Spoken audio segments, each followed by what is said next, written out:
The end of an era. The transition to Silicio.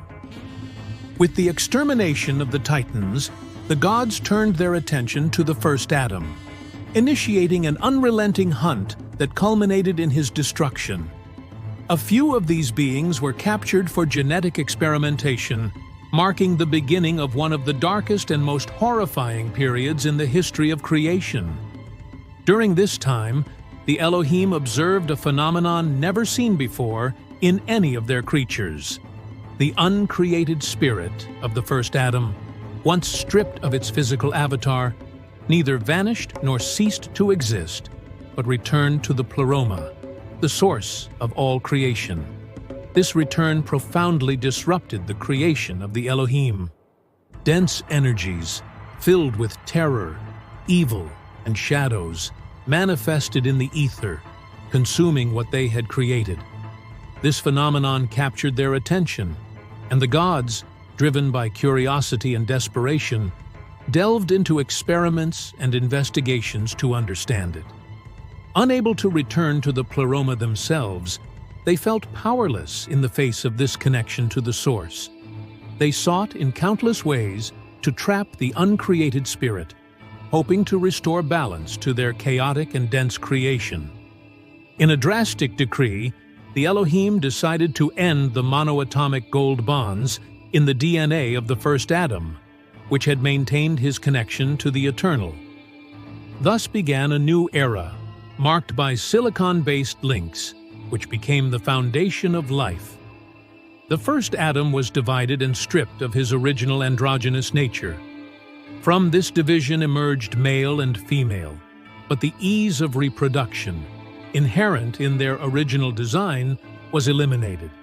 These new genetic codes drastically reduced the lifespan of humans, who went from living thousands of years to barely 1,000, marking a turning point toward fragility and a more rigid control system. The second Adam arose from a genetic combination of upright primates, a less intelligent species resulting from the gods' thousands of genetic experiments, and the DNA of what we know today as pigs, whose remarkable genetic compatibility proved extraordinarily useful. Thus, a new avatar was created, whose genetic structure was now linked to silicon, like the rest of the creation of that era, including the exterminated Titans. The second Adam, now a being limited in capacity and disconnected from its original nature, was placed in a garden. This location, a genetic experimentation field of unparalleled beauty, was completely unfamiliar to him and his companion, named Lilith, equal in design.